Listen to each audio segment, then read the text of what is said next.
The universe has your back. The universe is always saying yes. All right. And this is something that I often say in classes. It's like if you're saying, you know what, I really would love to get a book into the world. The universe is like, yes, we support you in that. Yes.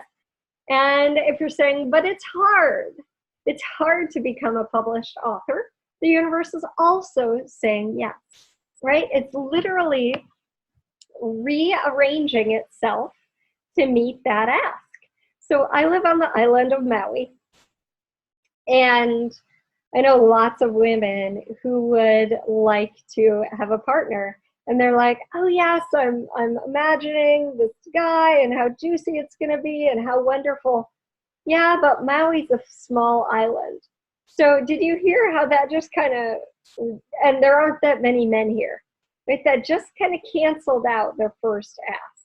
Not entirely, right? But it makes it harder because they're like, yes, I would love someone to spend time with and do fun activities with, and who's juicy for my body, and the universe is like, okay, well, I'm rearranging the quantum entanglements to meet your ask.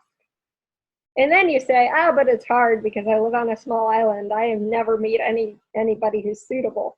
The universe is like, okay, yes, rearranging itself to meet that ask, right? Because even though that doesn't sound like a question, it's still an ask, especially if there's emotion behind it, right?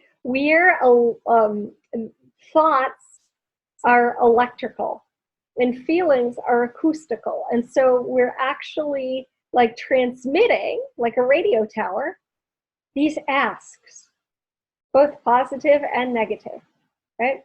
And the thing is, the fewer points of view you have about how something shows up, the more likely and the more ease it can have in showing up. So let's take money, for example, all right? Now, I have this client who's so funny. I see him from time to time on a call I offer or a class, and he'll say, Kathy, I think the universe is too busy to give me what I want because it's too busy giving you what you want. And I'm like, you're not that special. It's not like you're the exception to the rule, right? Like all these people, they can have money, they can have what they want, and you can't. You're not that special. Okay, it works this way for all of us. And the other thing is, the universe is not Santa Claus. Okay, what do I mean by that? I mean, it's not waiting for you to be good enough to have what you're asking for. It's not waiting for you to be good enough. It doesn't need you to be good enough to get what it is you're asking for. There are mean people with a lot of money. There are cruel people with a lot of money. There are benevolent, marvelous, kind people with a lot of money. It's not about like, am I good enough to have what I'm asking for? That's not what it's about. It's about, am I in alignment with what I'm asking for? Am I congruent? And am I harmonizing with what I'm asking for? All right.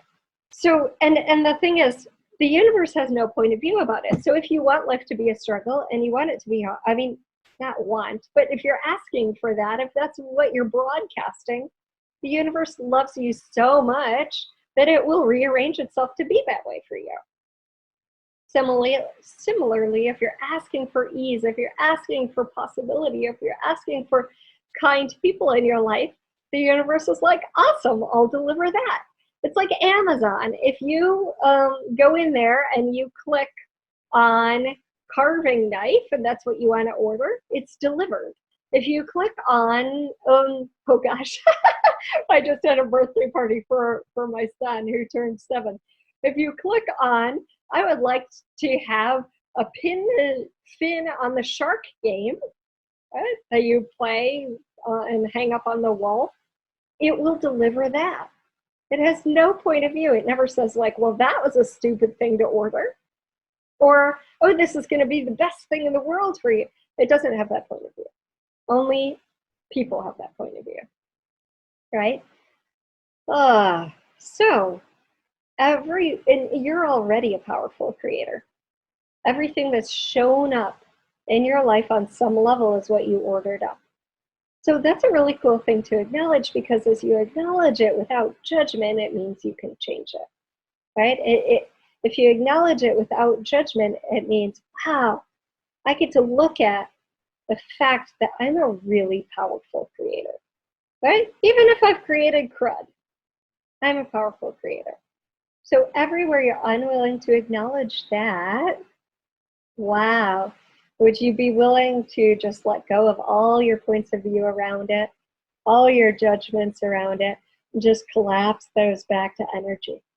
Because anything you've solidified as judgment is still just energy, but you can collapse it into free-flowing energy so it doesn't stick you anymore.